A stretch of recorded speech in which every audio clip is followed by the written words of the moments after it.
have to die to meet the devil. Angels fell and landed in the ghetto. The earth was given to the hands of devils. Then we seen the rise of the devil.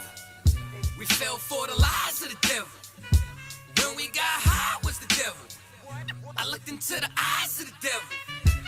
I ain't have to die to meet the devil. I remember I was only 13 when I met the demon. Gave me a deuce and a bundle of cocaine. Told me to sell to my people, make sure you keep them fiending. If any try to show you, make sure that you leave them leaking. He said, I'ma hold you down when problems pop up. how you got me moving this dope? Want me in lockup? He said, Don't you want the Benz vertible with the top cup? Yeah. Stop bitching, get in that kitchen, let it rock up. Bitches love the dope boy, especially when it's guap up. I know you know Ron. who the plug from by the block up? I'll tell you a little secret, make sure that you keep your mouth shut. Ron got a Lexus, crib in Philly and Texas. Trips to the Bahamas, just got a whip for his mama. He fucking up them commas, be honest, he seeing decent though. I hear you, but I just seen Ron about a week ago. In fact, he ain't looking too good. His knees is kinda slow. I asked him why the struggle, he got stuck up for his bundle. But them 6 hollow tips in his legs what made him crumble. He got a house and mama is living good. Said the feds took it all, he right back in the hood. I see you try to play me, you gave us crack in the 80s. Made us abort our babies and making hoes out our ladies. I know you got me gravy, but Satan, you must be crazy. It's gonna take more than them cars when to amaze me. I seen niggas shoot for the stars, but being lazy.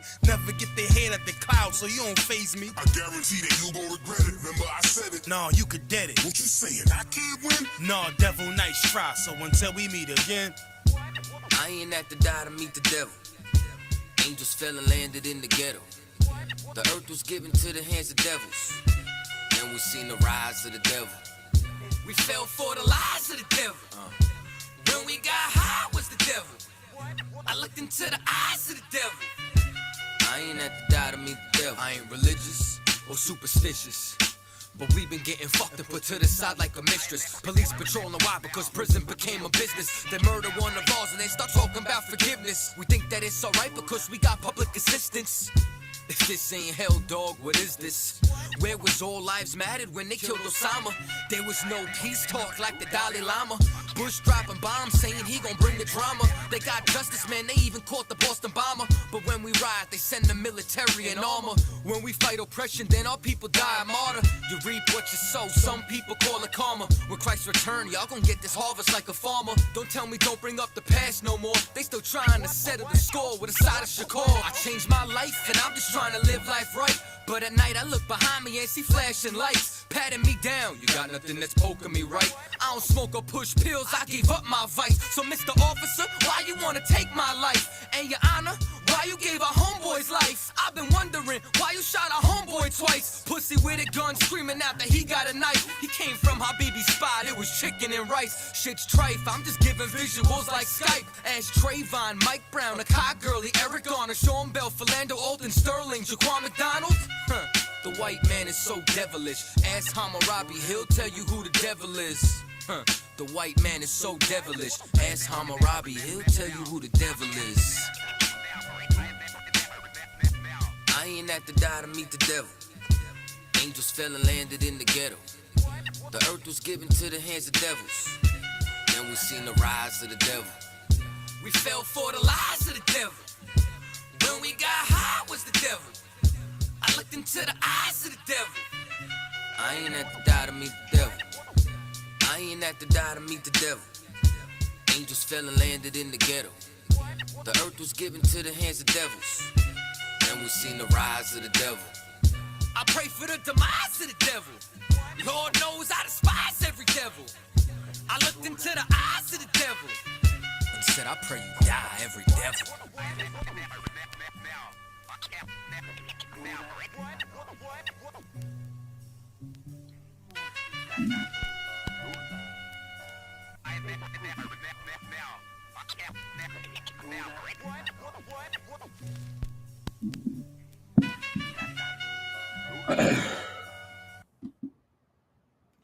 Hey, Shalom Israel, you live with the Israelite School of Universal Practical Knowledge.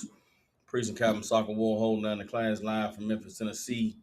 Every Tuesday, Wednesday, and Thursday, we have classes here in Memphis from 7 to 9 p.m. Central Standard Time. You brothers and sisters tuning in, if you got family, loved ones, people you care about in the Memphis, Tennessee, and surrounding areas, get them in contact with the Israelite School of Universal Practical Knowledge. Since 1969, we have been teaching so-called blacks, Hispanics, and Native Indians the truth according to the Bible. What is the truth? The truth is that so-called blacks, Hispanics, and Native Indians descend from the greatest people that have ever walked the face of the earth. The Bible identifies us as the lost 12 tribes of the nation of Israel. And in the year 2025, there's nothing more important than for God's chosen people to learn the truth of who we are, where we come from, and what our purpose is on this earth. So what we like to do with these classes is give brothers and sisters an opportunity to go into this book called the Bible, to gain the knowledge, wisdom, and understanding that the Most High has placed inside this book, so that we can come back to being the people that He called us to be, and to reclaim our righteous place on the earth as kings, priests, princesses, and daughters of Zion. With that being said, I'd like to start the class off with questions. If any brothers or sisters online have any questions, all you gotta do is type them in. If any brothers or sisters in the classroom have any questions, all you gotta do is raise your hand, and I will call on you. Any and all questions are welcome. If there are no questions, then we're gonna go ahead and get into tonight's topic. What you see is nothing is promised. All right, nothing is promised. And the inspiration for tonight's class comes from, I'm gonna say an epiphany, but there's a reality that has been setting in for me for quite some time, being in the truth, but having come in contact, with a lot more people that are in the world. Really, I don't know, the last few years. And it's a thing that people have in the world that I haven't really understood ever, especially not since I've come into the truth. And it's sort of like a sense of entitlement.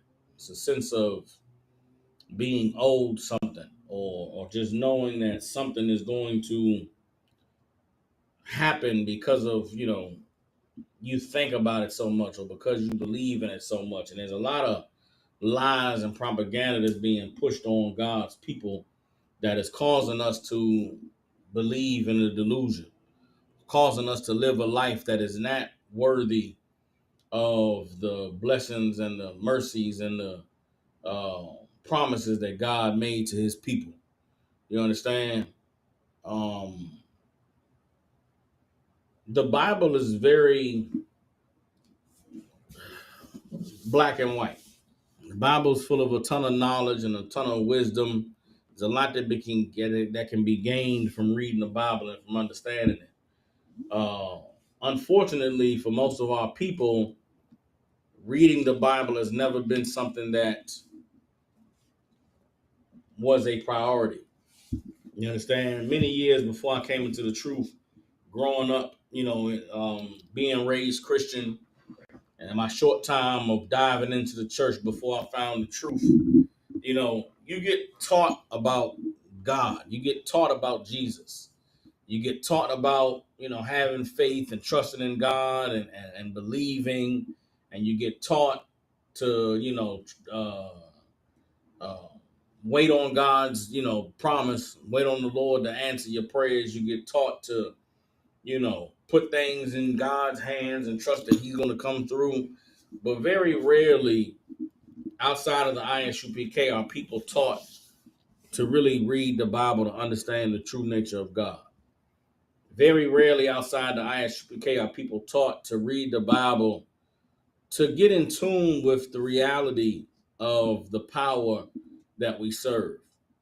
All the time when we argue with people who are outside the ISUPK and we tell them about what we believe and about the laws that we keep and the rules that God established for His people, a lot of the times when we argue with Christians and we argue with these people who say that they believe in the Bible and they believe in Jesus, the reality that quickly sets in is that what people are being taught to believe in the church is not what is being shown to be true in the Bible. The God of the Bible and the God of Christianity are not the same God.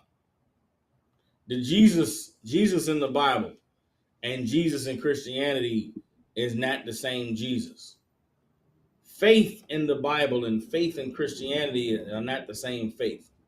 Salvation in the Bible and salvation in Christianity are not the same salvation. The promises of God in the Bible and the promises of God in Christianity are not the same promises. And you can take that and apply it to every religion, every belief system that is out there on the earth. The God of the Bible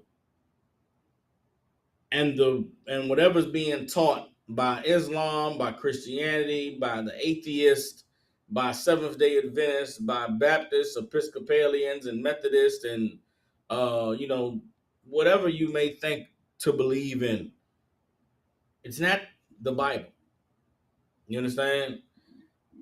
The God of the Bible never made any promises to anybody beyond the promises that he made to Abraham, Isaac, and Jacob.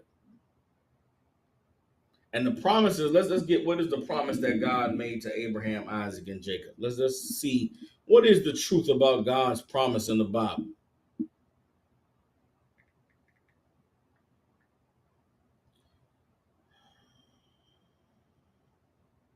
Let's get it.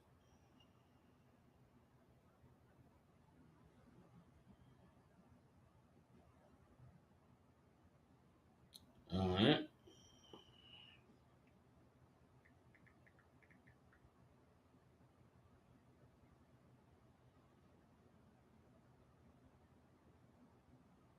All right, let's get Genesis chapter 17. Let's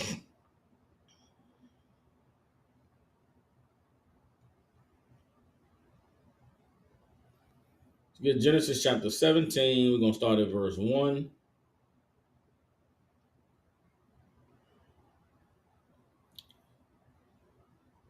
And let's read on.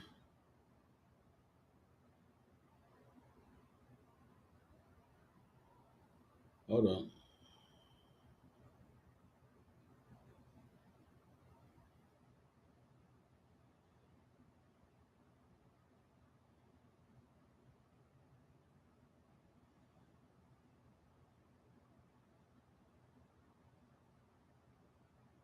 And I want to read the whole Genesis 17th chapter.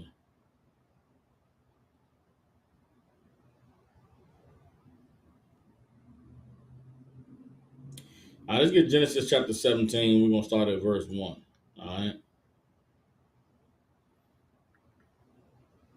Again, the title of tonight's class is Nothing is Promised.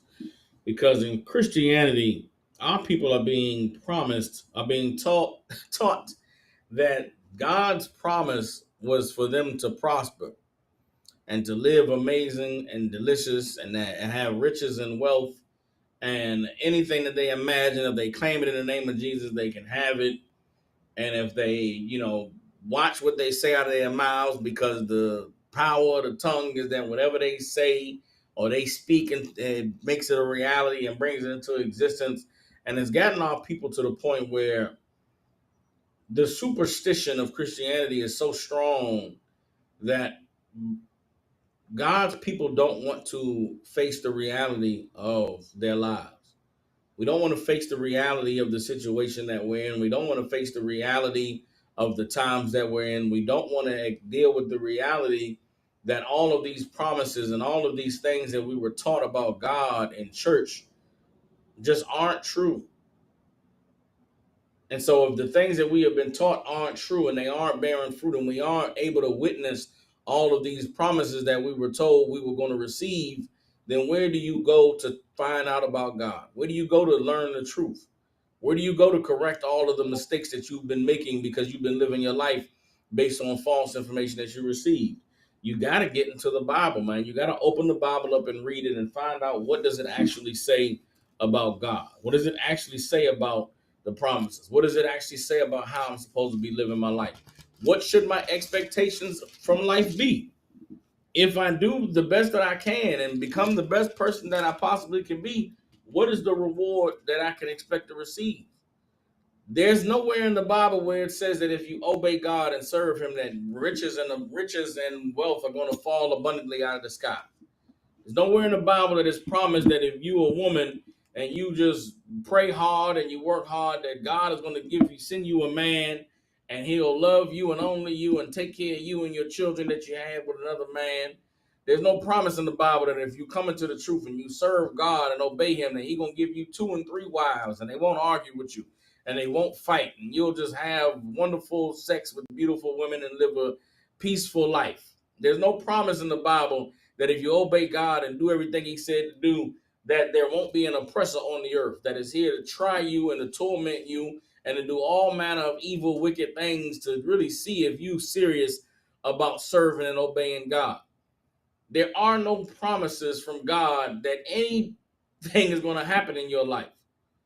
The promise that God made is that if Abraham's seed obeyed him, that he would make them a great nation, that he would multiply them, that he would protect them and watch over them. Now, what does that mean for each of us as individuals in our own lives? It doesn't mean that you're going to have a wonderful life. It doesn't mean that everything is going to be fine all the time and you're never going to have to stress and never going to have to worry. You read the Bible, you read about the people who were under God's covenant, the people who obeyed God, they didn't have a wonderful life. Everything didn't go good for them all the time.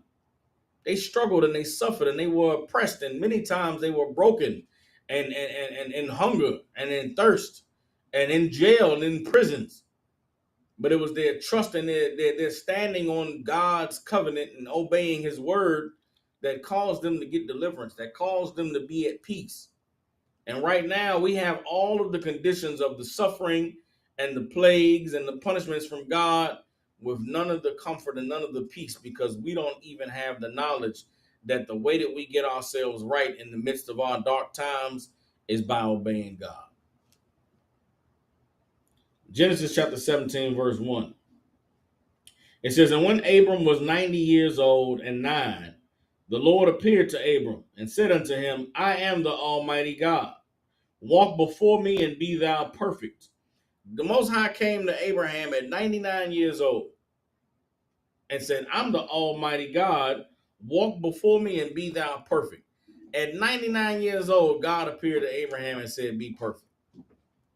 Abraham hadn't lived a perfect life. Abraham hadn't done everything that God said for a person to do. You, at whatever age you are, you find out that Christianity is a lie. You find out that all the things you was taught in church weren't true. And you find out that all the things your grandma believed and your mother believed and the way that you were raised, those things aren't real according to the Bible. You shouldn't be so prideful as to reject God.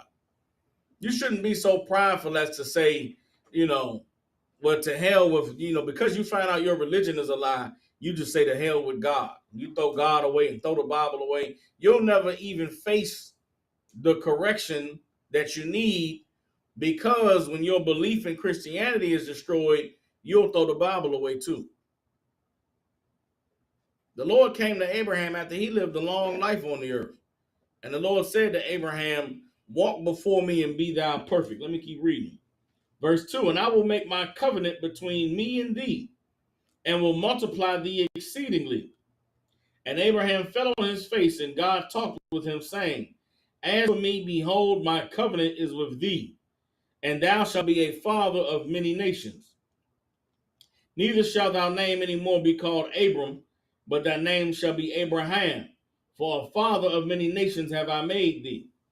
And I will make thee exceeding fruitful, and I will make nations of thee, and kings shall come out of thee. And I will establish my covenant between me and thee and thy seed after thee, in their generations, for an everlasting covenant, to be a God unto thee and to thy seed after thee. Everybody understands? God said to Abraham, I'm going to make you the father of many nations. And I'm going to bless your children, and they're going to be blessed, and I'm going to be their God, and I'm going to make kings come out of you. I'm going to make nations come out of you. Nowhere in this covenant that God made with Abraham did God say you would never suffer. There would never be any pain. There would never be any heartache. There would never be any stress. That every day is going to be a wonderful day. That you're going to get all the riches and the wealth and all the money in the world, and you're never going to have any problems and nothing to worry about. That prosperity doctrine that they've been teaching in the church is a lie, man. And it has nothing to do with God and his promise and his covenant. Furthermore, the promise that God made with Abraham was based on us obeying God and following him. You understand? A covenant is an agreement made between two parties. In order for there to be an agreement between two parties, both sides have to agree to do something. God said to Abraham, I'm going to make you fruitful, the father of many nations, and I'm going to multiply you, and I'm going to bless you and your seed that comes after you. What later on did God come to the seed of Abraham and tell them that they had to do?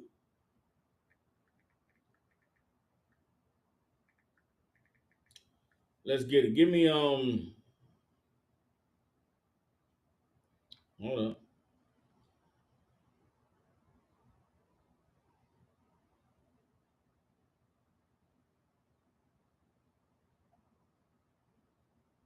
Hold up.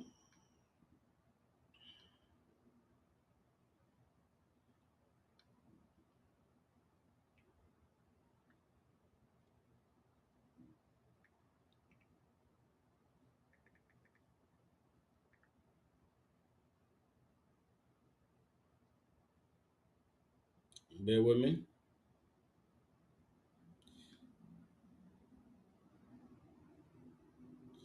Give me Exodus chapter 6.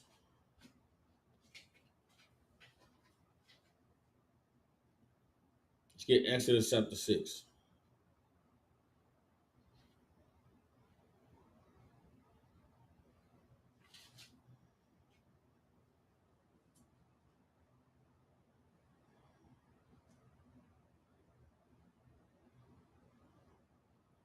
Get Exodus chapter 6. We're going to start at verse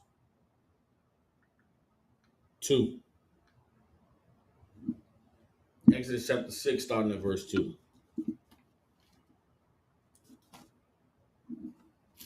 Oftentimes we go through things in life, and in the midst of our troubles, in the midst of our sorrow, in the midst of our struggles, sometimes we ask ourselves, why me? And we get so down on ourselves, and life can be hard, man. Life is not easy. It's not written anywhere that life would be easy and that you were going to have it, everything was going to be smooth sailing. It's not written anywhere that life is fair, or that everything is balanced, or that things are always going to be on the good side. Life, the reality of life is life is short and evil. That's what the Bible says.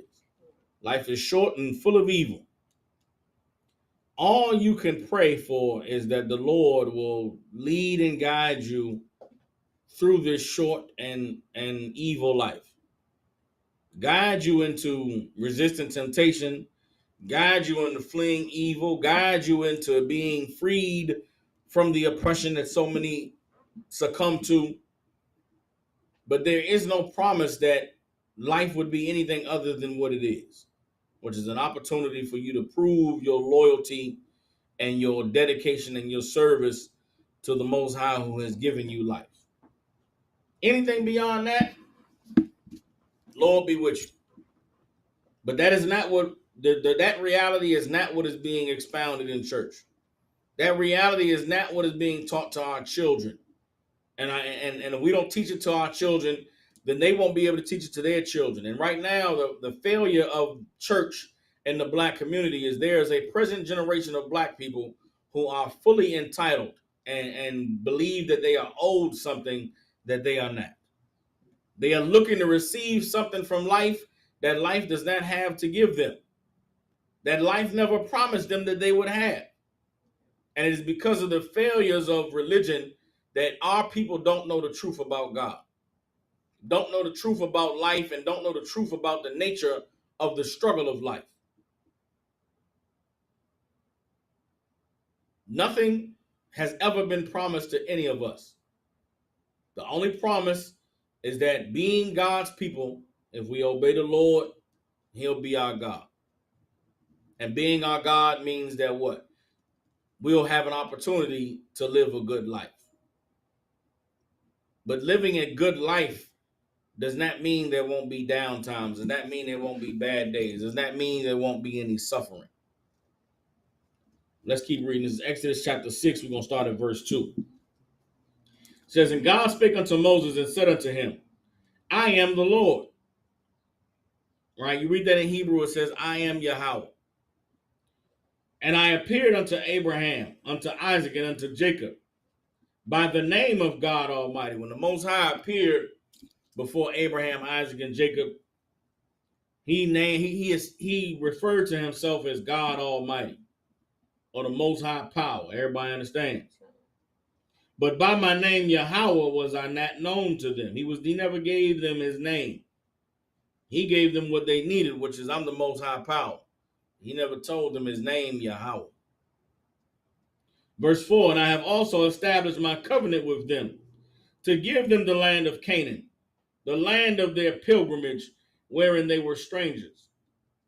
And I have also heard the groanings of the children of Israel, whom the Egyptians keep in bondage, and I have remembered my covenant. Wherefore say unto the children of Israel, I am Yahweh, and I will bring you out from under the Egyptians, under the burdens of the Egyptians, and I will rid you out of their bondage, and I will redeem you with a stretched out arm and with great judgments. And I will take you to me for a people, and I will be to you a God. And ye shall know that I am the Most High your power, which bringeth you out from under the burdens of the Egyptians. And I will bring you into the land concerning the which I did swear to give it to Abraham, to Isaac, and to Jacob. And I will give it to you for an heritage. I am Yahweh. This is the Most High's promise.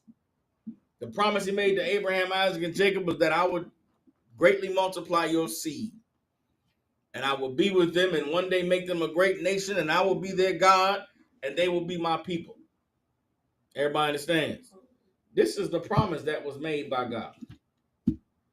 Nowhere else in the Bible, New Testament, Old Testament, are you going to find any promises from God pertaining to your personal life, pertaining to you never having to suffer, pertaining to life being fair and equal, pertaining to nothing bad ever happening.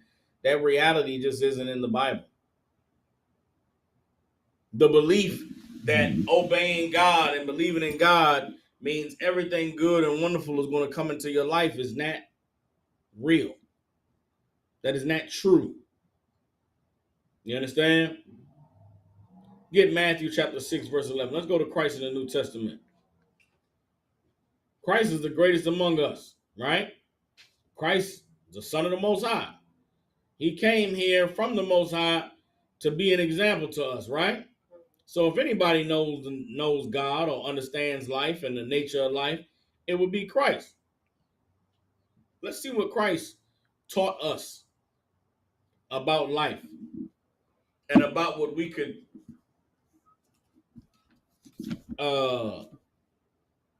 learn to expect out of life.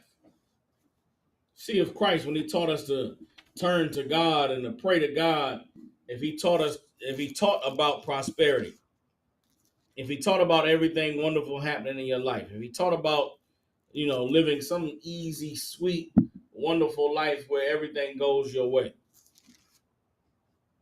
Again, the Jesus of the Bible and the Jesus of Christianity are not the same. You understand? This is Matthew chapter 6. We're going to start at verse 11. Let's hold up. Let's go up further. Let's go Matthew chapter 6, verse 5. All right? Start at Matthew 6 and 5. Christ said this, and when thou prayest, thou shalt not be as the hypocrites are, for they love to pray standing in the synagogues and in the corners of the streets, that they may be seen of men. Verily I say unto you, they have their reward. Who is Christ talking about? He's talking about your pastor. He's talking about those people who stand up in church and give such a great prayer, pray such an amazing prayer that everybody in the church is feeling emotional and crying and thanking God. Christ said, don't be like that. He's talking about the Muslims who make it a public show to bow down on their rug and to pray 5 times a day facing the east and to make sure that everybody sees them get down on their knees and say their prayers. Christ said, don't be like them. They are hypocrites, and guess what? They have their reward. Imagine that. Imagine Christ saying that the people that stand up in front of everybody and give an amazing prayer, they are hypocrites. That is as powerful a statement today in 2025 as it was in the year 50. You understand? Like Christ absolutely understood the spirit of somebody who portrays that they are of God, but shows you that they believe in God, but they do nothing that God says to do. And it is still true today. And don't think it stops with the Christians and the Muslims. This goes to those Buddhist monks praying in those temples and meditating 20 hours out of the goddamn day, sitting in solitude, where everybody gets, people go study the Tibetan monks and all of that. They study the damn East Indians that worship Krishna, that don't bathe for 20 years at a time. Christ is talking about all of them. Everybody that's doing something for show to be seen of how dedicated they are to God, they're a hypocrite. You understand? Verse 6, but thou, when thou prayest, enter into thy closet. And when thou hast shut thy door, pray to thy Father which is in secret, and thy Father which seeth in secret shall reward thee openly. But when ye pray, use not vain repetitions as the heathens do. What is that? Again, the Muslims, those Buddhists, those, Hindus, those Christians with all of that speaking in tongues. Christ said, don't be like them, man. Don't pray in repetitions. Praying is not some type of a ceremony. It's not some tradition. It's not something where you go and chant. That's not you seeking the Lord. Again, the God of the Bible is not the God of Christianity. It's not the God of Islam or Buddhism or Hinduism. It's not the God of yoga and meditation. That's not the God of the Bible. Reading on Matthew 6 and 7. But when ye pray, use not vain repetitions as the heathen do, for they think that they shall be heard for their much speaking. Be not ye therefore like unto them, for your Father knoweth what things you have need of before you ask him. After this manner, therefore, pray ye, Our Father which art in heaven, hallowed be thy name. Who are you praying to? You're praying to the Father in heaven. Holy is your name. Thy kingdom come, thy will be done in earth as it is in heaven. That's what we're asking for. We're asking for God's will to be done on earth. The same way that God's will is done up there in heaven. Verse 11, give us this day our daily bread. Christ said to ask the Lord for your daily bread. Christ didn't say ask for $1 million so you could, buy you a house. Christ didn't say ask God to break generational curses and to, give you prosperity. Christ didn't say ask God to bless you with that, $100,000 job and that 401k and that vacation home and that Mercedes Benz and that big house and that disposable income. All of these things you've been taught that you're entitled to, that you've been taught are coming to you one day, that you've been told God wants to favor you and bless you. It's not true according to the Bible. The prayer that Christ told us to pray is the prayer of the man and the woman who has faith. That if I just do what God said to do, then guess what? I'll eat today. And that's all I'm worried about. Is, am I going to be able to eat today? What kind of life does that person live? That's not somebody that's balling out of control. It's not somebody that's doing it big and got disposable income. That's not somebody who has everything in life figured out, and everything is going their way. To be thankful for your daily bread is the righteous way to see life. Do you got bills? Yeah, you do. Do you have enough money for vacation? Probably not. Do you have $500? You have $5,000 in emergency fund in case you lose your job or your loved one gets hurt and you're not able to go to work. You have enough money to pay your bills for the next 6 months? No, you don't. Guess what? You don't need any of that. If you trust in God, if you obey in God, because guess what? He'll make sure that you have your daily bread. We somehow have lost the understanding that life is about survival. And we have been convinced and brainwashed into believing that life owes us the promise of life, liberty, and the pursuit of happiness. You understand? That we are entitled to the American dream and to living our best life. Where are you getting that from? You're not getting it from the God of the Bible. That is not the promise that Jesus gave to anybody. We're reading here, Christ said, give us our daily bread. That's what you should be asking of God. What else should you be asking of God? Forgive us our debts as we forgive our debtors. Some of you out there hate the shit out of somebody who did something bad to you in your life. You holding on to anger and hatred. You hate your parents. You hate your brothers and sisters. You hate your cousins. You hate your ex-boyfriend.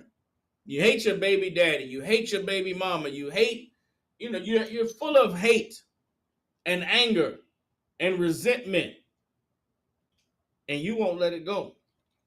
Well, then guess what? God can't let all the things you've done to make him upset go. You don't want to forgive those who have hurt you and despised you and used you deceitfully. Well, guess what? God can't forgive you. You have to learn to accept that there are things in life that happen that are not fair. That there are things in life that happen that you wish you could take back. That there are things in life that happen that you have to deal with the consequences of. To be mad and to be full of anger and to never forgive, you put yourself in the position of God never being able to forgive you. And if God is not able to forgive you for your debts because you won't forgive those who are indebted to you, then you constantly going to always in life be on God's bad side. And if you're on the Lord's bad side, then how can he bless you? How can he give you all the promises and the easy life that you're seeking? You'll never have an easy life. You'll never be at peace. You'll never be able to have rest. Why? Because you have not forgiven those who have trespassed against you. And because of it, God is not going to forgive you. Everybody understand? Matthew 6 and 13. And lead us not into temptation, but deliver us from evil. You understand? You ask God to lead you not into temptation. Did Christ say ask that you never face temptation? Did he say that temptation would never exist? Did he say that if you obey God, temptation won't even be a reality to you? No, he said you just ask God to lead us not into temptation, but deliver us from evil. Now, you might find yourself in the midst of temptation. You might find yourself running into temptation. You're going to be mad at God. You're going to say that God is wrong. You're going to say that life ain't fair. You're going to be mad at the temptation. You're going to be mad at the thing tempting you when you slip and fall. Or you're going to pray that the Lord will deliver you from evil. Life, when you break it down to the very, very simplest terms, which Christ does in the Lord's Prayer, is life is something that you have to live one day at a time. And in that day, all you can ask for is that the Lord will give you your daily bread, that you will not be led into temptation, that you will be delivered from evil, and that you are forgiven for the wrongs that you've done, the same way you forgive those who have done wrong to you. That's life. Everything else outside of that, it's not promised. It's not guaranteed. You got a good job, you're able to pay your bills and take care of your kids, Most High in Christ. If something changes in your life to where that's not the case tomorrow, guess what? Don't be mad at God.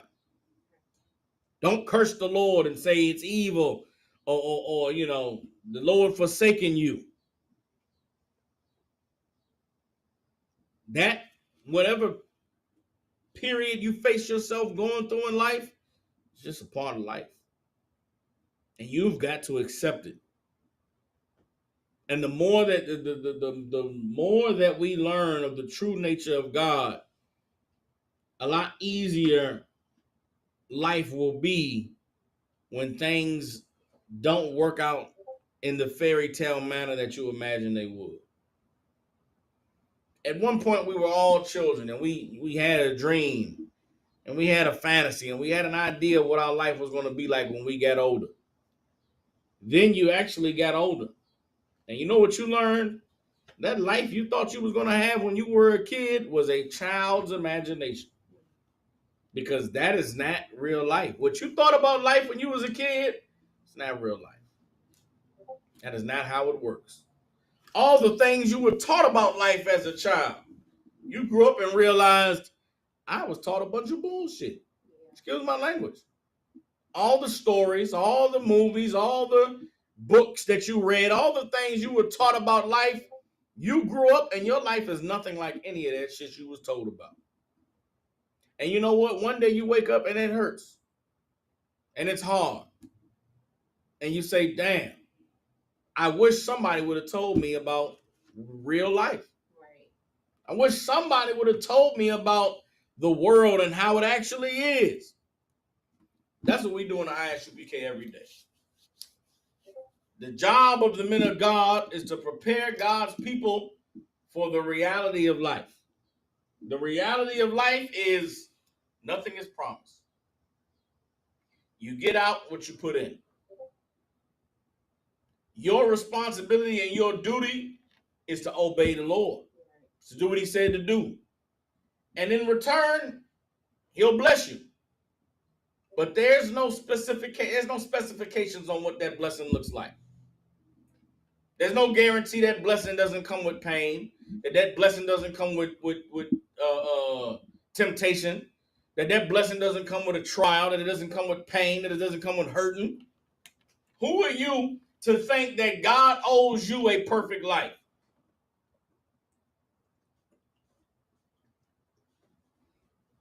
Who are you to think that God owes you a painless existence? Who are you to think that you deserve the easy road?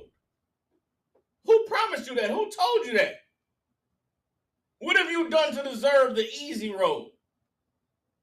What do you done to deserve a free pass? Everybody else got to go through life and struggle and overcome, but you just get the golden carpet rolled out for you? You better than Job. You better than Christ. You better than David. You're better than Solomon. You're better than Ruth and Esther. These people we read about in the Bible faced unimaginable horrors, unimaginable tragedies and traumatic situations. But your life should be better than theirs.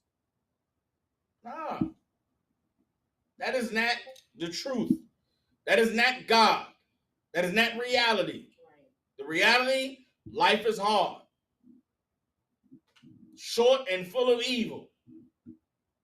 But if you have faith and if you trust in the Lord, then you should pray and ask that he gives you your daily bread.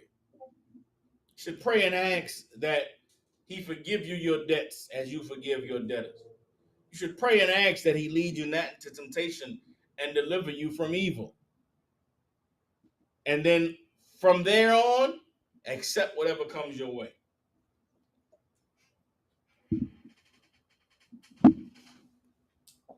Let's drop that. Let's go to Psalms chapter 23. Let's go to Psalms chapter 23. The God that you are being taught about in church is not the God of the Bible. That all loving and all happiness and all peace and all the good, wonderful things happening to you in life is not the God of the Bible. The God of the Bible requires you to endure hardship. The God of the Bible requires you to face temptation and overcome it. The God of the Bible requires you to go through the storm and be in pain and cry and plead unto him so that he can deliver you. The God of the Bible is of no effect if you go through life and never suffer. He loses his power. You go through life and everything wonderful happens to you, then what is the purpose of God? God is necessary because life is so hard. And where you believe that money is going to solve everything. Money is not going to solve your problems. You could have all the money in the world, and guess what? All of your problems in life are still going to be there. They'll just be there with bills paid. You suffer with a lack of motivation, you can get all the money in the world. It's not going to motivate you. You suffer from being fulfilled in life, you can have all the money in the world, and guess what? You still won't be fulfilled. Your health declining. You can have all the money in the world. Guess what? Money is not going to fix your health. Money is not going to get you on that diet. You can have all the money in the world. Pay for a fitness coach and then give you a diet. If you don't follow the diet, you ain't going to lose weight. You'll just be paying somebody to tell you what to eat, and you'll never lose weight. The lie of Christianity is that all you got to do is pray that God will give you some more money and everything will work out fine. That is not true. It's not what the Bible says. Christians love to quote Psalm chapter 23. It is a psalm of David. The Lord is my shepherd, right? Let's go down to verse 4. Here's what people don't understand and don't want to accept about all of the prayers and the songs and all the thanks of God, the testimonies of triumph that exist in the Bible. Everybody who ever triumphed in the Bible faced unimaginable, horrible conditions. Their triumph was matched by the desperateness of their situation. How can you expect to be able to champion God for blessing you and being there for you in your life, and you never have to go through the suffering, never have to go through the unimaginable horror? It's just not realistic. You understand? And some of us are living in that horror now. And all you can think of is getting money to help make it better. That is not what is going to lift you out of your condition. Obeying God and doing what he said to do is the only thing that can lift you out of that condition. And obeying God and doing what he said to do does not mean you'll be rich.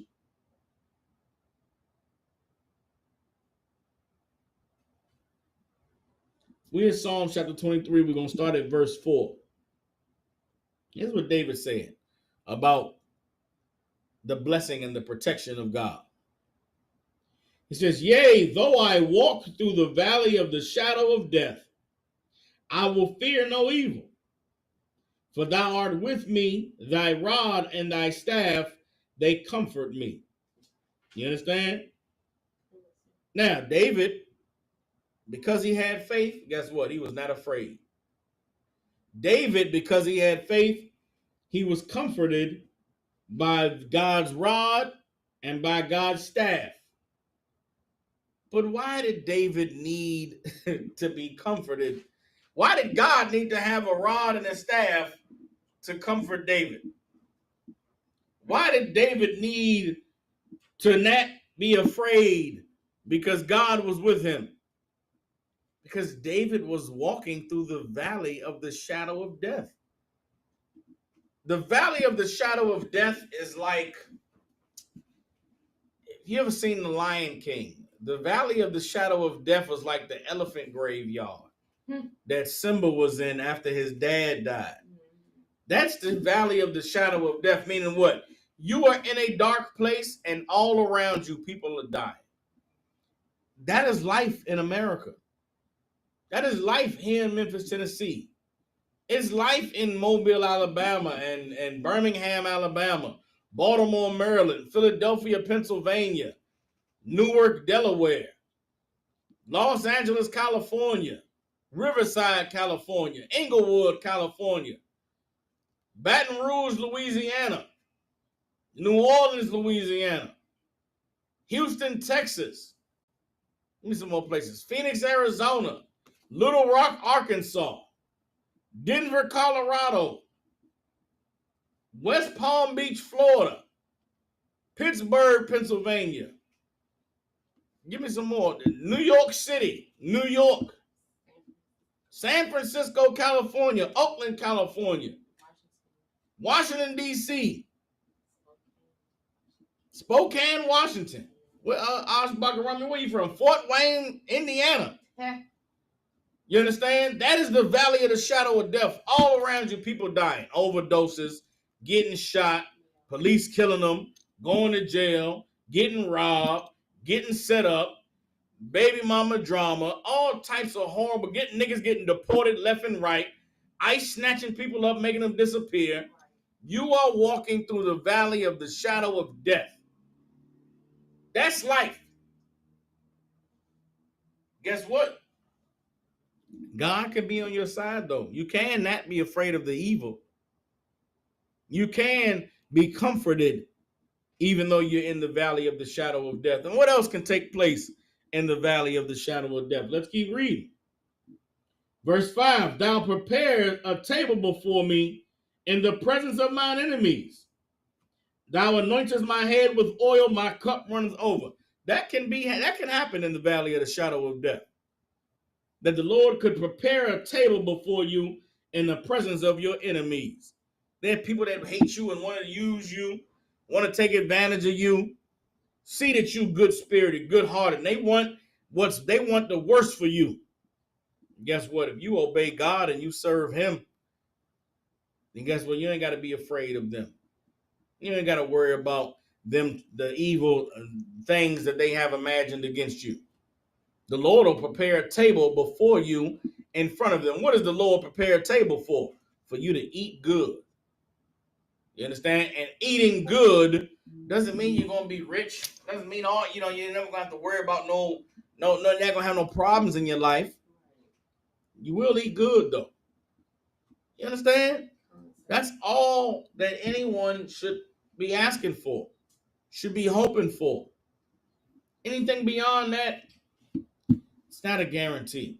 And because that, you shouldn't look at wealth and riches like it equals God. Satan can bless you with money too. Satan can bless you with money because it gives you more access to things that will take you away from serving God. Satan can bless you with money because it makes you focus on things other than doing what God said to do. Not everything having to do with money is a blessing. Right. So if you poor your whole life and all you think about is getting money equals being blessed, you'll get money and destroy yourself because of the access the money gives you.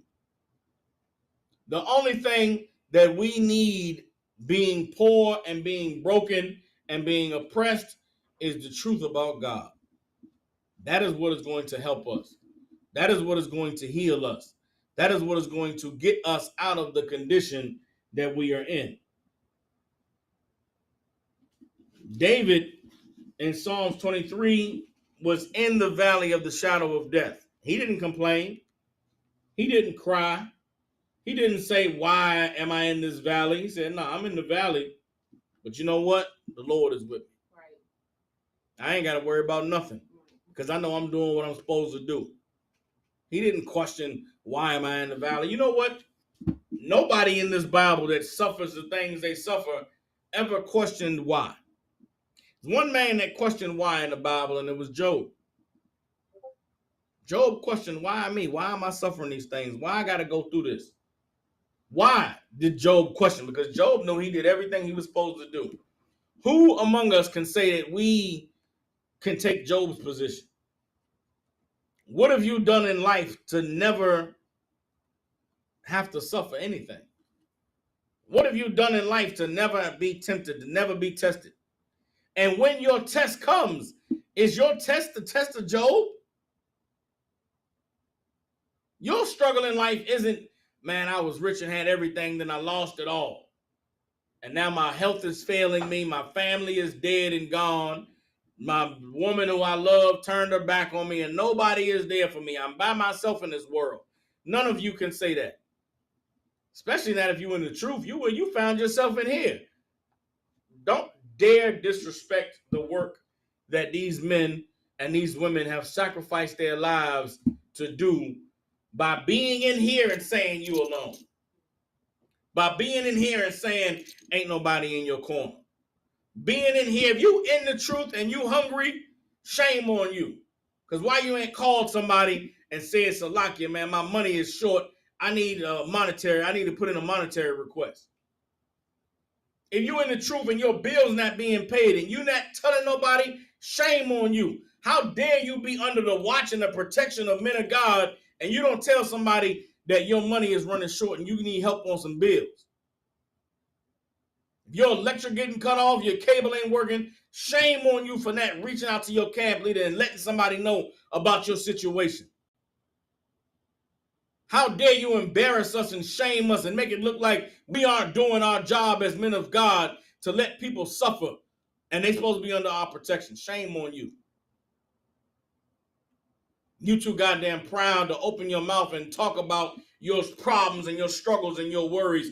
And so you shame the work of the Lord.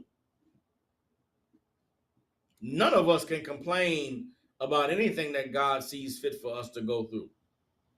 None of us can complain about anything that God sees fit for us to suffer. Why? Because we have not lived a perfect life to where we don't deserve anything.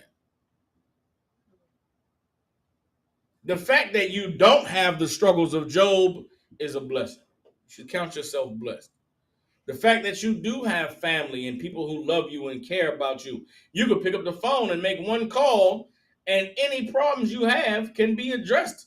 Doesn't mean it's going to happen overnight, but guess what? You can get put on the path towards solving your problems, towards fixing what is plaguing you. You're not Job. So whatever you suffer in life, you should suffer it manfully. You should suffer it like a good soldier. You should endure it one day at a time, praying that the Lord will give you your daily bread. You understand? Drop that. Let me get let's go ahead to Job. Let's get Job chapter 42.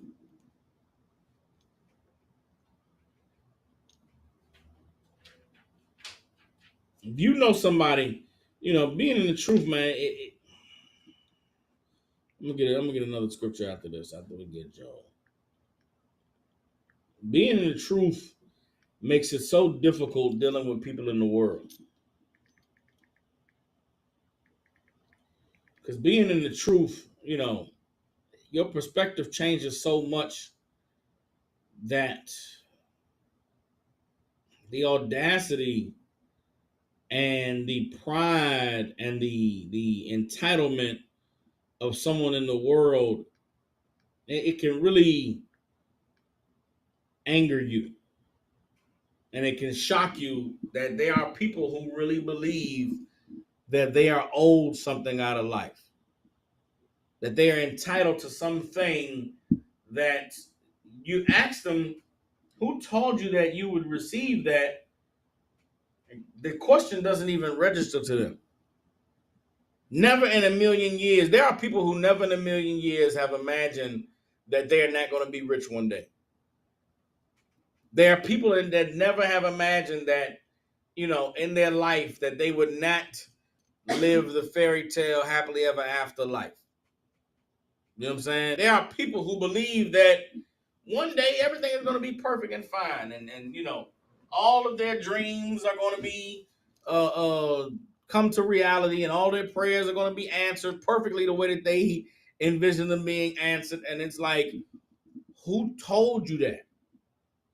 Where are you getting it from that you're promised this or you deserve that? And the delusion that many of our people are under comes from them just not knowing anything about the true nature of God or the true nature of life as it is poured out, over thousands of examples in this Bible. Let's go ahead and get Job chapter 42. Again, Job was a man that was perfect, that did everything the Lord said to do. And Job was tempted. And Job did suffer. And Job did question his suffering. Job did say, why me? Job did challenge the idea that nobody was above being tempted. Nobody was above suffering. Nobody was above going through difficulty in life. And in the end, when Job realized that the only way to deal with what he was facing in life was to accept God's will for him, was he able to find peace? You understand? The brother Yaquam says, Salaki, sir, they even seem as if they deserve to never go through anything at all that brings uneasiness. You're absolutely right, Op. There are people who think that life, that they believe in their heart of hearts that one day life will bring no problems. Life will just be wonderful and fantastic. That day is never going to come. Even if tomorrow Christ returns and we go into the kingdom of heaven and we're living in the kingdom of heaven, don't you know niggas still gonna have to do work? Right. Still gonna be a job. The men who are rulers gonna have to rule in the kingdom of heaven. You know what ruling looks like? Ruling looks like getting up at 5 a.m. and reporting to your office or where your ruling takes place. And then guess what? You got to talk to people and deal with people and give orders and critique records and look at who did what they were supposed to do, who didn't do what they were supposed to do. You got to give judgment and pass rulings and give out punishments and promote people to higher positions. All of that is work, my nigga. Guess what? While you're working, you're not at home with your family. Some of you brothers think in the kingdom of heaven, you're going to have 10 wives, right? Okay, you got 10 wives. There's 24 hours in a day, my nigga. You're not going to have sex with all 10 of them women in that day. And you got to go to work, and you got to rule, and you're going to be a father, and you're going to have kids. What do you think life is going to be? Magic? Who going to raise your kids if you got 10 wives, and you got to rule, and you got 24 hours in a day, bro? While you're not having sex with all 10 wives every day, how are they going to feel while they not having sex with you? They don't get to see you. Oh, you women out there, you think that there are women right now who believe that God has a man that is reserved for them and only them. And that man is going to come in their life and going to love them, and he'll never love another woman. Guess what? That woman, she has children. This man who's going to want her and only her is also going to desire to be the father of her children and going to raise her children and be there, and they're going to live a wonderful, happily ever after life. You know that woman who believes that? Her mother and her father were not together when she was growing up. Her sister does not have a man, and she has 2 children by 2 different men. Her brother is a womanizer. He's not married, settled down. He just has a bunch of chicks. The woman who thinks that one man is going to present himself into her life and love her and only her and never be with no other woman, she does not know any man like that on the planet that exists. None of the men in her life, none of the men in the women's lives that she knows is that man. But somehow, some way, that man is out there somewhere, and God is going to bring him to her. And if God does not bring that man to her, if that man does not exist, if that man is a figment of her imagination, you know what she says? I'll just be single the rest of my life. But you know what that woman does not say? She doesn't say, I just won't ever have sex again. I just won't ever date. I just won't ever be interested in a man. No, she says, I'll just be single. Which means what? There's no man that is good enough for me to commit to being in a relationship with because all these men want to have other women. So I'll just be the woman that has sex with men, but no strings attached, no commitment, no relationship, because no man wants to have me and only me. That is delusion. That is insanity. That is craziness. There's a brother out there. He has a woman. Been with this woman and she loves him. She's down with him and she cooks for him and cleans and she's a good woman. She might have gained a little bit of weight. You know, she don't dress the same way she did when they first got together. She maybe had a couple kids, you know what I'm saying? She don't really take care of herself like she used to do. She don't do all the fun, freaky things that she did when they first got together. And that brother says to himself, man, I wish I had another woman. He doesn't like the woman he got because sometimes she nags about the bills being paid late, about him helping around the house, about him doing more to, help her with the kids. And all these things this man doesn't like about this woman. He thinks to himself, man, if only God would bless me with another woman. He's on the internet, dating, swiping right on profiles. He going out, hanging out, talking to women and meeting women. He's on Facebook in the DMs saying shalom to sisters.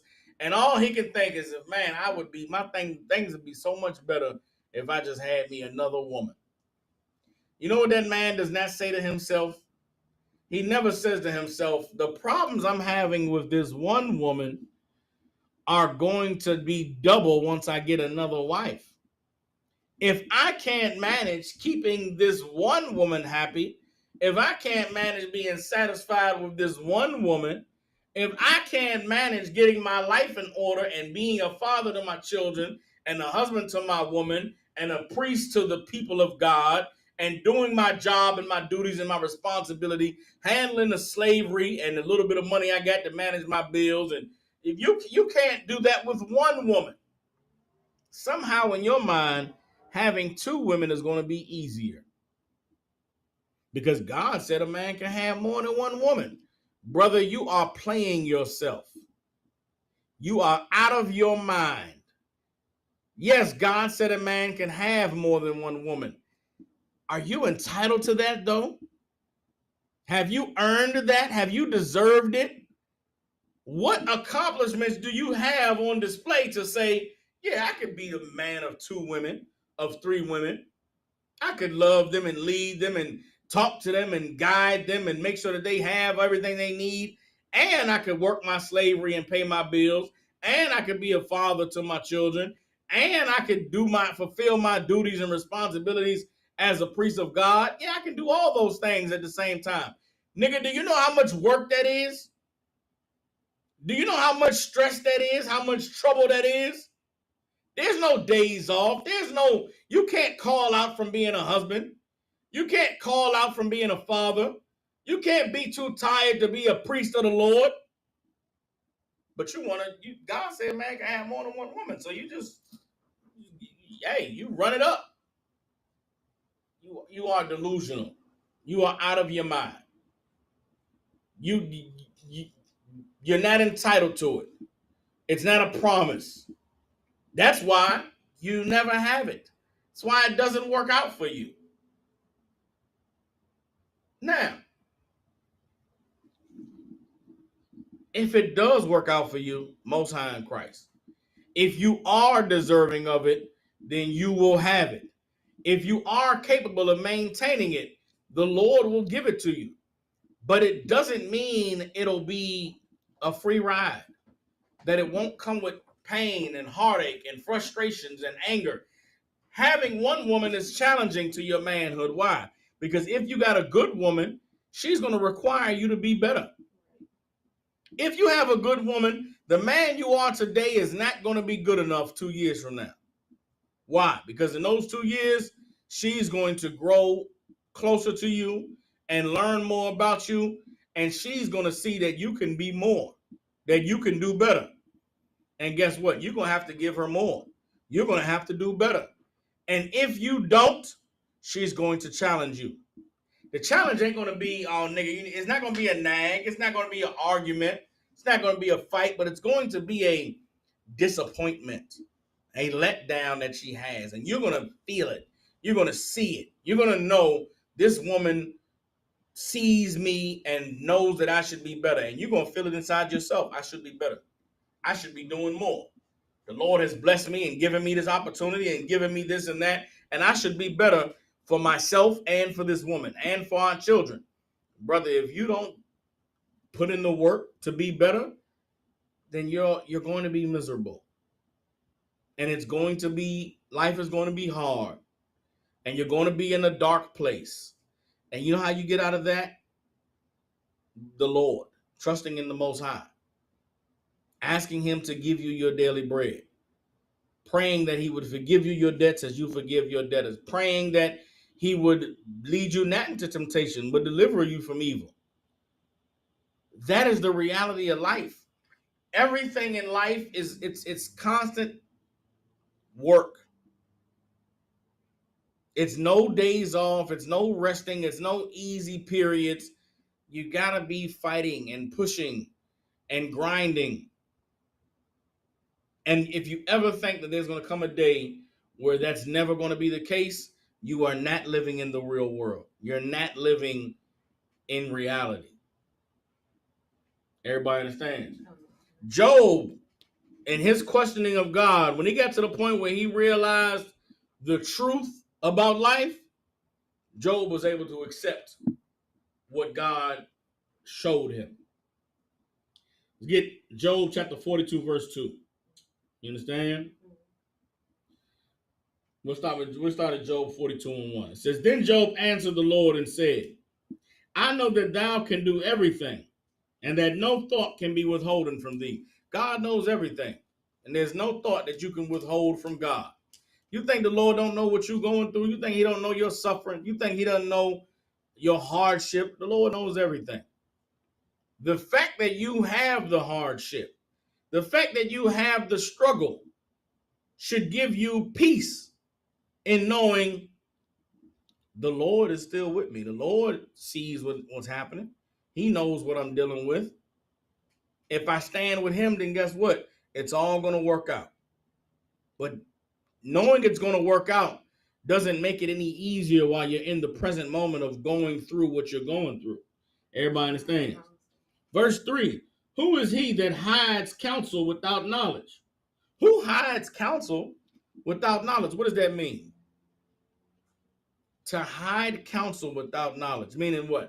You can't have a plan or a thought and an idea about something with no one knowing about it.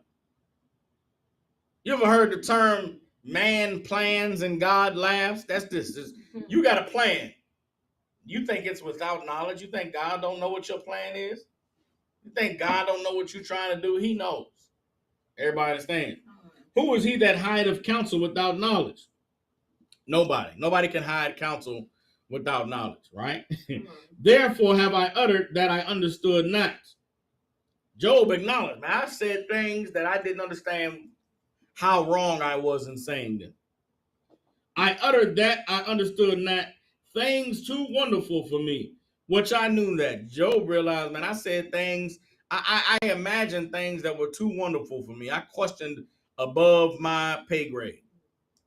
I questioned above my level of understanding, right? Verse 4, Hear, I beseech thee, and I will speak. I will demand of thee and declare thou unto me. This is Job saying, these are the things that he uttered. When he spoke to the angel, when he spoke to the Lord, these are the things Job said. Hear, I beseech thee, meaning please hear me, and I will speak. I will demand of thee and declare thou unto me. I'm demanding something, and I'm praying you give an answer. Verse 5, I have heard of thee by the hearing of the ear, but now my eyes see of thee. Job said, I heard about God. I heard about the temptation and the tragedy and the suffering and the deliverance of God and the salvation. He said, I heard of it, but now after everything I've been through, now I see. For some of you, you've only heard of the goodness of God. You've only heard of God's deliverance and of God's salvation and of God's long suffering, but you haven't seen it. You haven't experienced it. You can only see God when he delivers you from the hell that you find yourself in. If you never find yourself in that hell or accept that you're in hell, if you never deal with the reality of the hell that you are in, then how can you ever see God in the midst of it? You go through life believing that you are entitled to some success or some, lifestyle, or, something is owed to you, then you'll go through life full of anger and resentment that you don't have what you believe you deserve. That is not the way to go through life.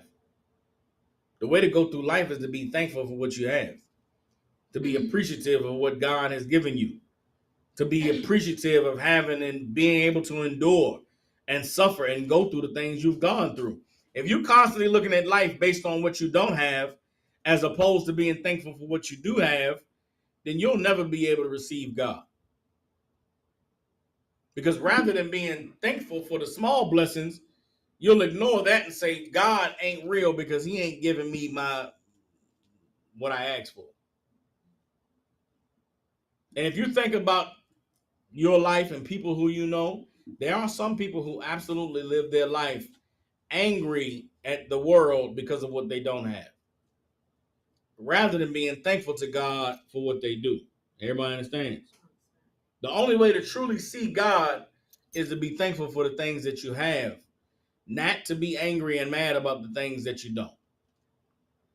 Christians who believe in prosperity are always angry about the things they don't have, which is why they constantly want more.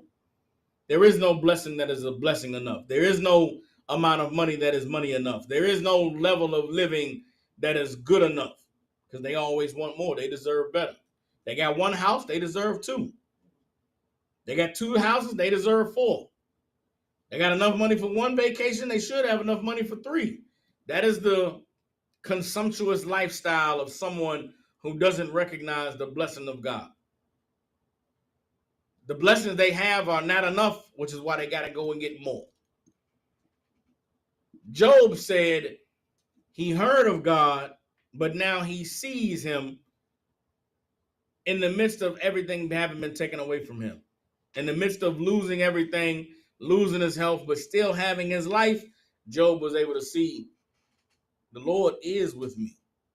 The Lord is real, because I've suffered all these things, and guess what? I still have my life. Job chapter 42, verse 6. Wherefore I abhor myself and repent in dust and ashes. Job said, man, I realized how wrong I was for questioning the Lord. And in the midst of all of my suffering, I heard about God before this. I thought I had faith. I thought I believed in the Lord. But now after going through all of this, man, I see God. I see his power. I see his authority. And I see that whatever he sees fit for me to have to endure, then God is righteous. Because in everything I've suffered, God has never left my side.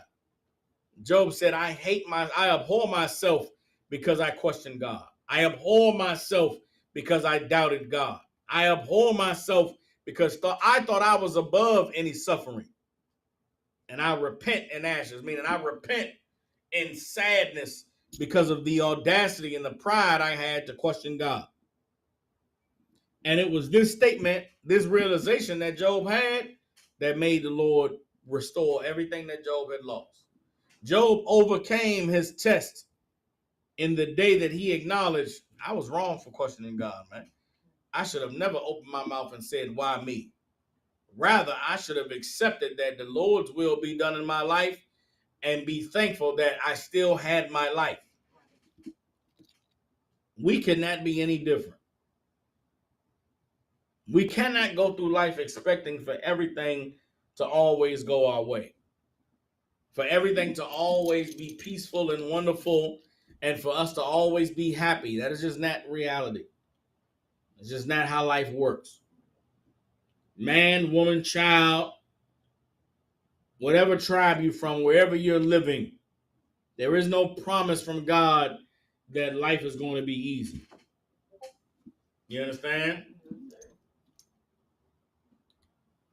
Let's drop that. Let me get Hold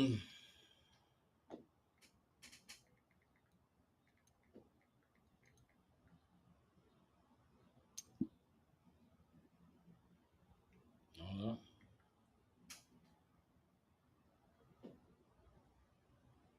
Let's get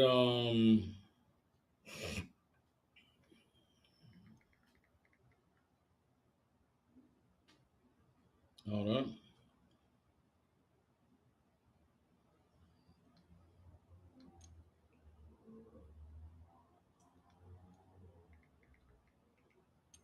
Bear with me, hold on.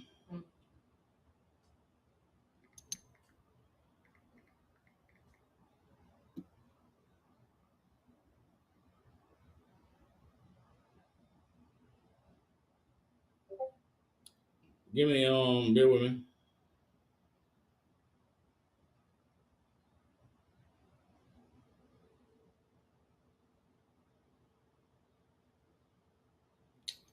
Hold on.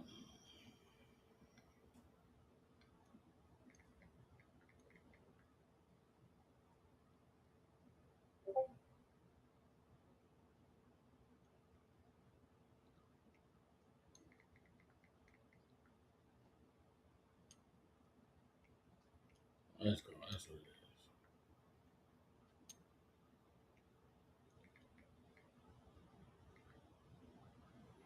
Give me Job chapter 14, verse 1.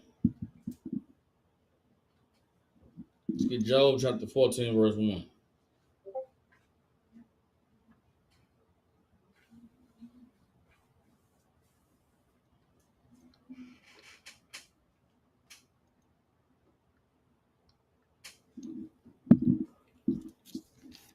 Job chapter 14, verse 1 reads, Man that is born of a woman is a few days and full of trouble. That's what the Bible says about life. Who is man that is born of a woman? Every single one of us on the planet Earth. Man that is born of a woman is of a few days and full of trouble. You only live, life is short, and your life is full of trouble. You understand? Here one day, you're gone the next, and in between is just trouble. That's it. The Bible doesn't say life was going to be easy, life was going to be good, life was going to be fair, everything is going to work out in your favor. Nah. The Bible says exactly the opposite. And understanding this and knowing this, what should you do?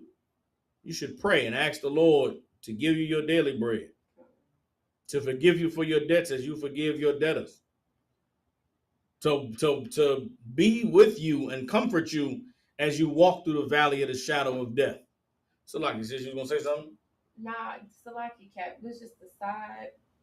Can this be a cut to women who be like, yeah, we create life or we give life. Men don't do nothing. Can this be a cut to them who say that? Absolutely. Okay, it could be a That's cut. all I was just. No, yeah, it could be a cut to them because, okay, life is amazing. Right. Hell, we're alive. Yeah. It's amazing, right? Right. But that's it. That's amazing about it. Is that you're alive. Yeah. Everything else in life is hard. None of us are living the life that we want. We're living the life that we have to live. You go to that job, you don't want that fucking job. Excuse my language. You hate that job. It's so much of a hassle and a headache. It's so many hours out of the day.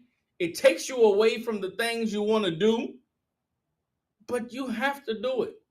Why? Because you have bills that have to be paid. You got rent and you got electricity and you got stuff you want to do. None of that gets accomplished if you don't work. That's everybody on the earth, on the planet. Now, okay, when I say everybody on the earth, I'm speaking of God's people. I don't know what the life of a heathen is like. I don't know what their life is. I don't know how fulfilled they are. I'm talking about for God's people. Our lives, all of them are hard. We are enduring hardships and suffering things. And guess what? The most rich and prosperous among us, they have worked the hardest. Meaning, they have done unimaginable things that you would never do to get where they are. They've had to suck stuff and bend over and hide secrets and lie about things and do shadowy stuff in the dark that you would have never been willing to do. You could never live a day in the shoes of somebody who is black and rich, black and wealthy. They have done you know how many people they've had to cross, how many poor people they've had to step over to go through life rich. I'm talking about millions of dollars in your bank. And you go to the corner and see a wino asking for $2 and you say, nah, man, I ain't got it. Do you know what kind of the world you have to live in your mind for you to be okay with that? That is a dark place. That person is someone who is not they've done so much in their life to get where they are that poor nigga at the gas station asking for $1 is a waste of space, a waste of life. I could never be that nigga because I suck penis to be where I'm at. Or I ratted on my partner to be where I'm at. Or there's rich people in this society. To be rich in this white man society, to be up there and rub elbows in our oppressive society, you have to be living an evil life, a horrible life. Because there's things you have to do and that you have to suffer in order to be accepted by those people who are the people who you rub elbows with. To be accepted by them, you got to be one of them. So in order to be one of them, you have to be as cruel and evil and wicked as they are. And to be as cruel and evil and wicked as they are, you have to partake in the things that they partake in. I'm not saying everybody that's rich this ain't no Illuminati thing. I'm not saying they all evil and they drinking children's blood and they, taking oaths to serve Satan. No, but they are in Black Greek fraternities. You understand? They do go to church every Sunday. They do, participate in they do hang out with their buddies from work outside of work. They do cut backroom deals and they learn how to deal in the oppressor's business thinking way of life. And it is a dog eat dog world that they live in. And it is cruelty and you got to be cutthroat. And it's just business. It's not personal. You look at people, look at anybody that's black and super famous. There's some people in their life that they've crossed. There's some people who they had to leave behind in the dust. There's some people who they had to grow to be better than so that they wouldn't hold them back anymore. You know who doesn't have that story or can't relate to that? Somebody who's in the truth. There's brothers and sisters that are in the truth and they're rich, and guess what they never did? Turn their back on the truth. They didn't turn their back on the Lord to get where they are.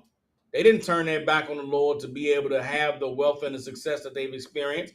Guess what? There's brothers and sisters in the truth that are poor, living check to check, barely getting by, having just enough to get their daily bread. And guess what? They aren't turning their back on the Lord.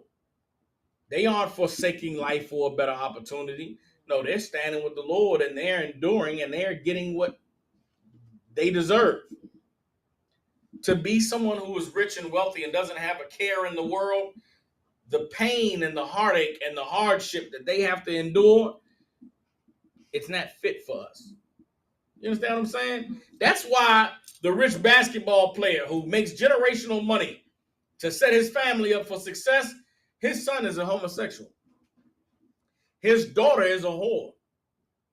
His wife is cheating on him. He's having an affair with men behind closed doors, and their life is absolutely miserable. But you know what? They rich, though. They got that money. There's no, there is no easy way.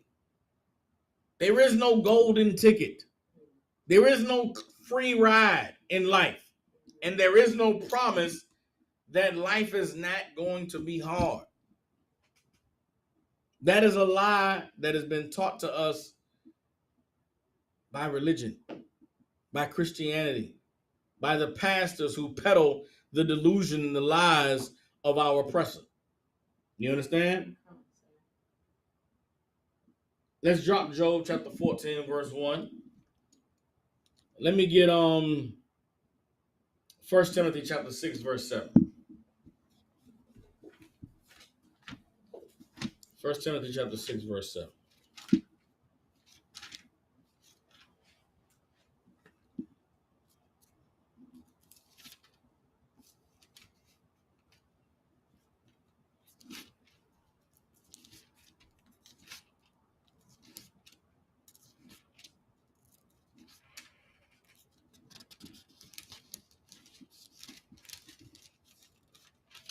1 Timothy chapter 6, verse 7.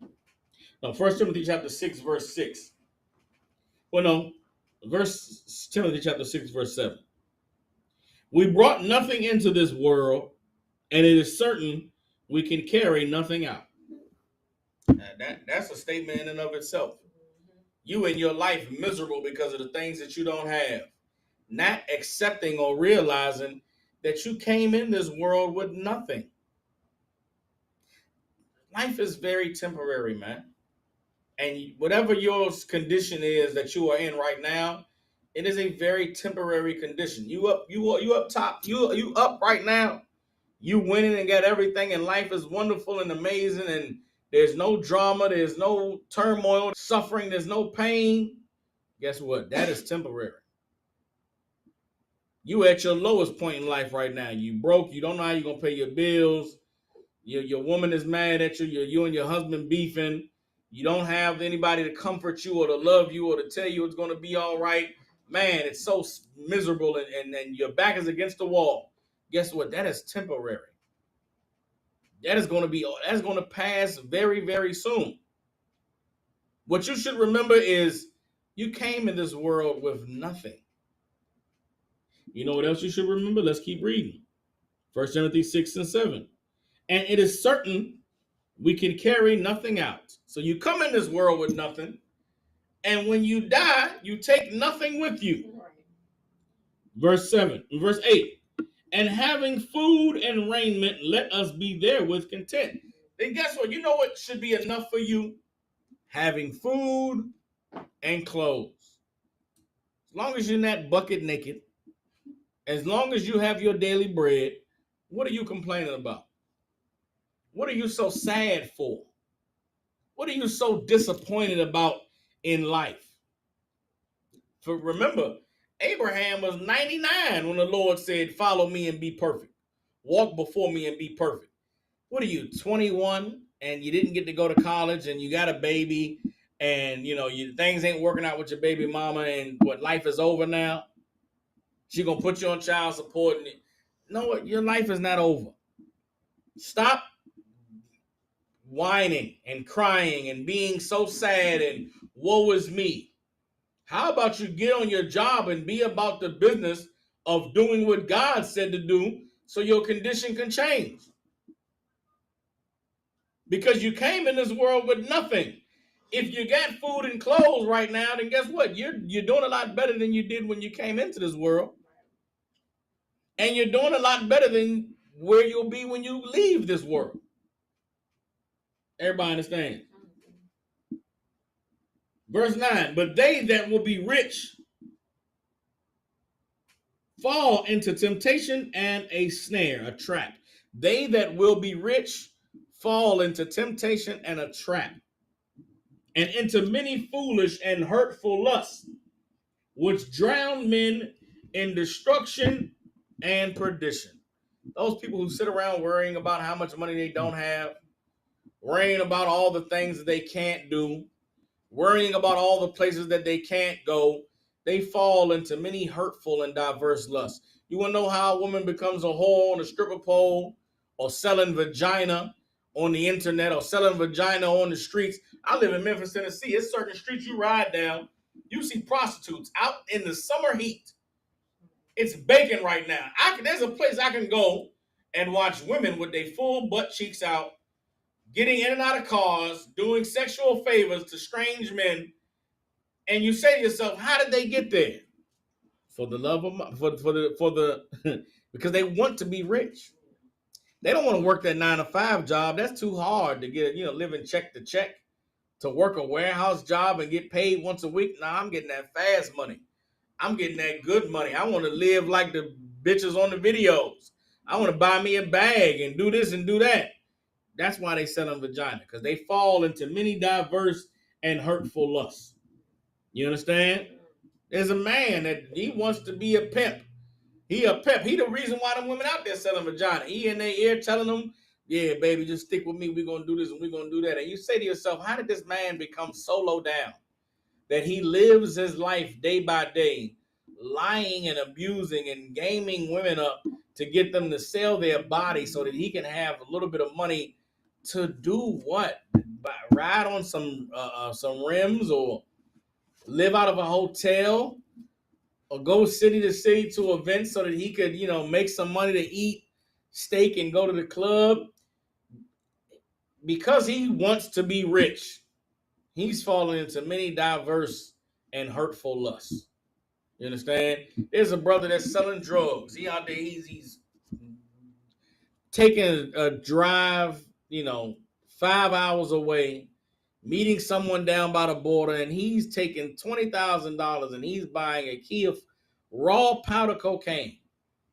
And he's deathly afraid of getting caught, because he get caught, he's going to jail forever. And he rides that car back, scared the whole time, anxious every time a car get behind him.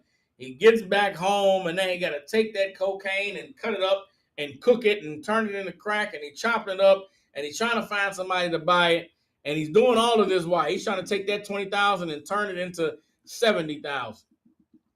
But think of all of the trouble and all of the hardship and all of the anxiety and all of the evil that he has to suffer in order to just try to get that $20,000 to turn into $70,000.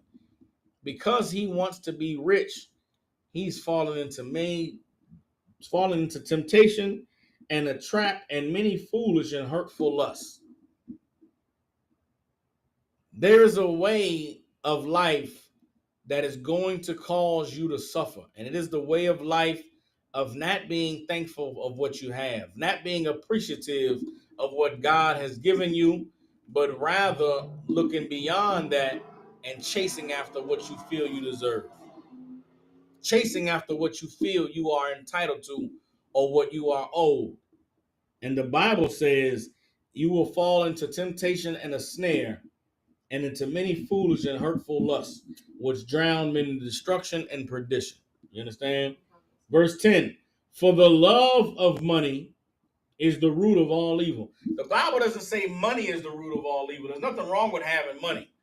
Nothing wrong with being a high earner. There are skills and abilities that you can acquire that will get you some money. I was young. God blessed me to get into an apprenticeship and become an electrician.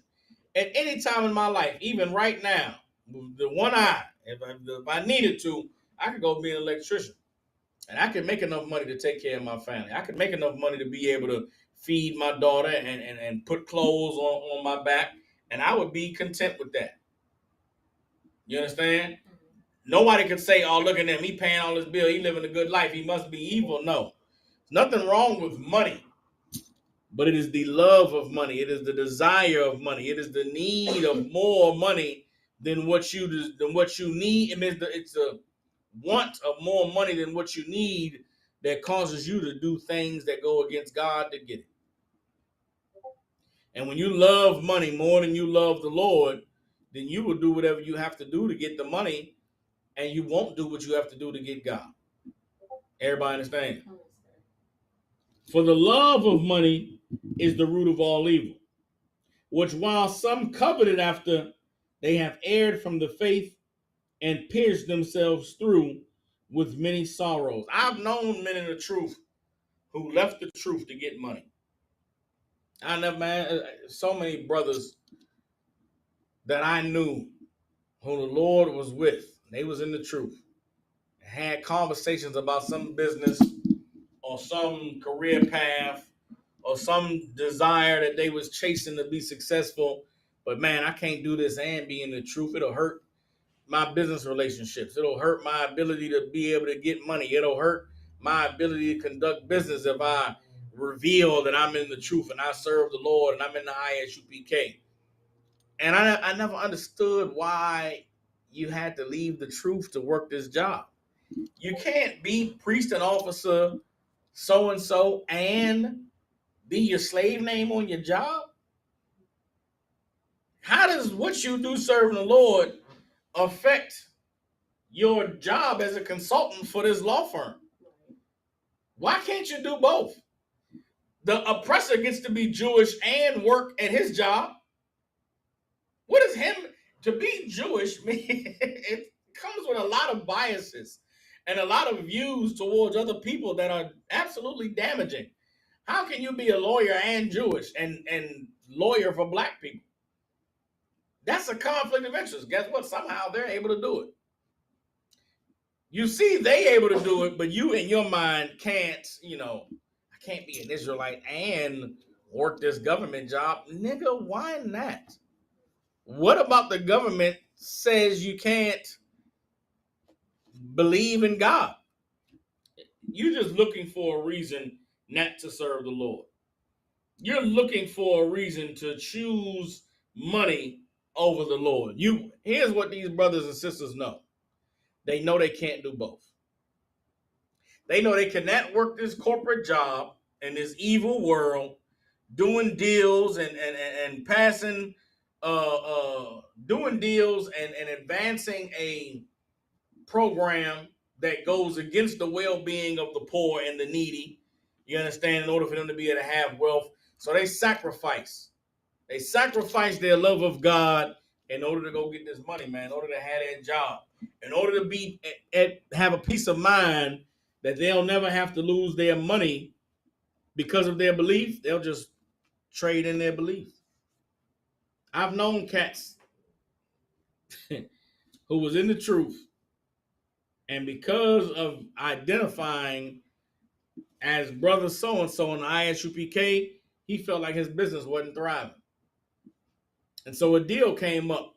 The deal was on the table for him to make, $150,000 or something like that. He was getting some kind of contract.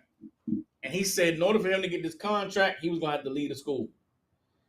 And that brother left the school. And he got that contract. And he got that money. And he got him a wife and kids. And he's living a wonderful, good life in the world. I still see the brother on Facebook from time to time. But I know that inside of himself, he had to be okay with putting the love of money above his love of God. And that is just something that I was never willing to do. I would have rather been broke and poor my whole life and obeyed God than to have turned my back on the truth so that I could live a good, wonderful, delicious life. And I think about brothers like him now with everything going on in the world. How does he feel knowing that the world that he traded in God for is being destroyed now? It's falling apart. It's society, the government, everything that's happening right now. You need God more now than at any other time ever in the history of humanity.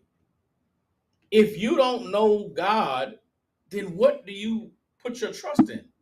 What do you hang your hat on?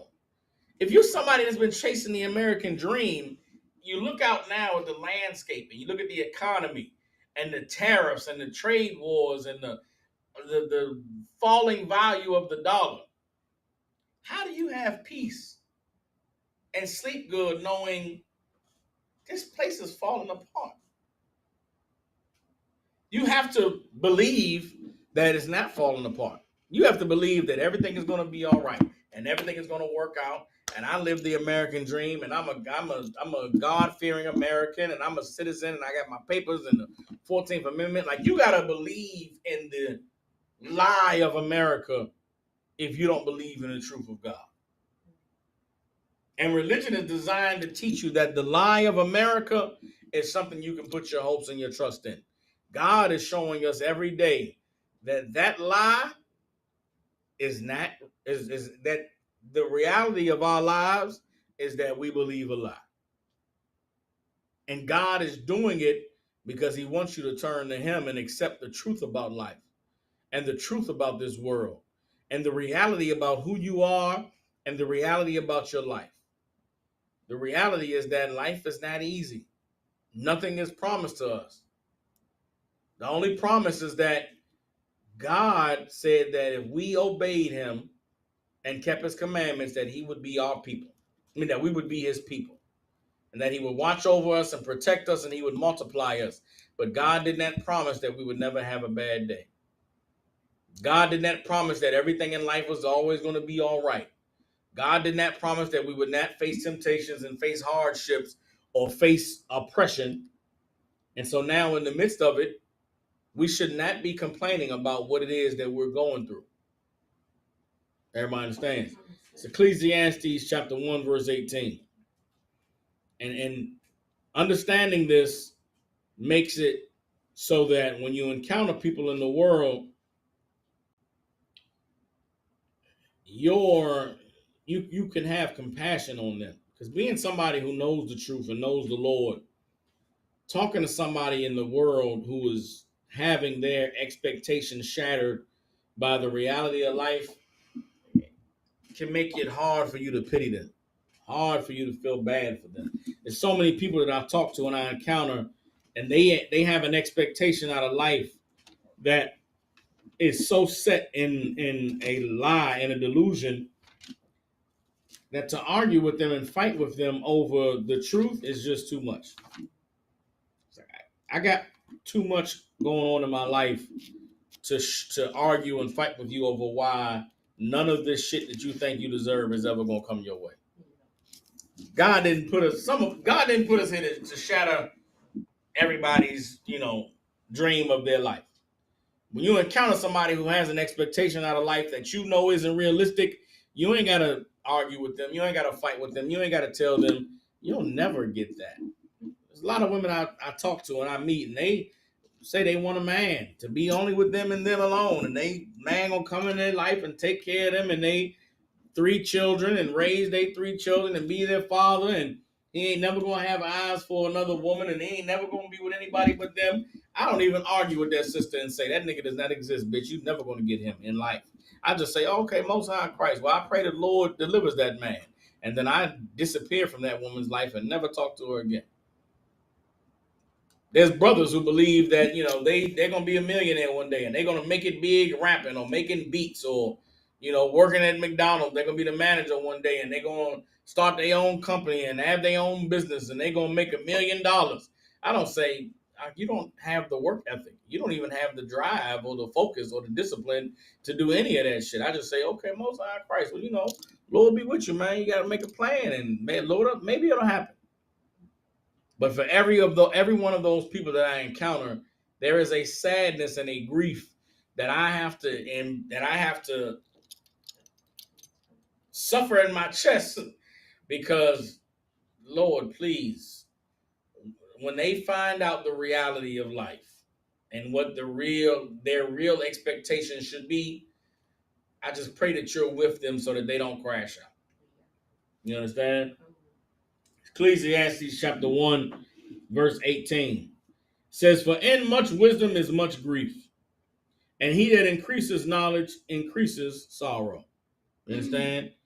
In much wisdom is much grief. Why? Because the more that I learn about life and the more that I learn about what it takes to make it in this world, the more I realize that a lot of our people aren't going to make it. A lot of our people will never turn to God and never obey God because the God of the Bible is not the God that they were taught about in Christianity.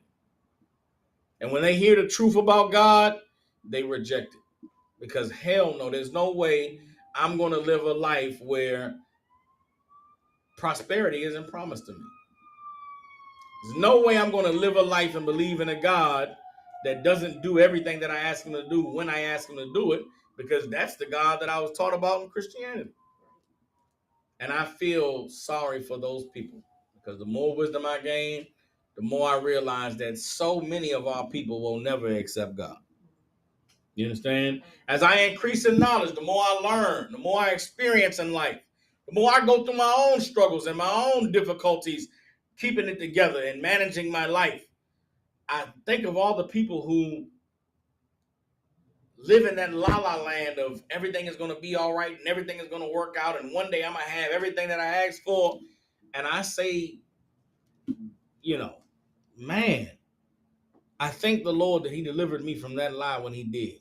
Because I could not imagine at my age, I'm 38 years old, I could not imagine being this age and over the last 15 years thinking that I'm going to be rich one day. And I'm going to have all the money. Like, I've gotten by these last 15 years thanking the Lord for my daily bread, praying for my daily bread. I've gotten by these last 15 years asking the Lord to forgive me as I forgive me for my trespasses as I forgive those that have trespassed against me. I've gotten by the last 15 years praying the Lord will lead me not into temptation, but deliver me from evil. And when you live your life that way, whatever you receive, good or bad, you'll be able to manage it because you know and trust that the Lord is with me. The reality of my life is I'm in the shadow of the valley of the shadow of death.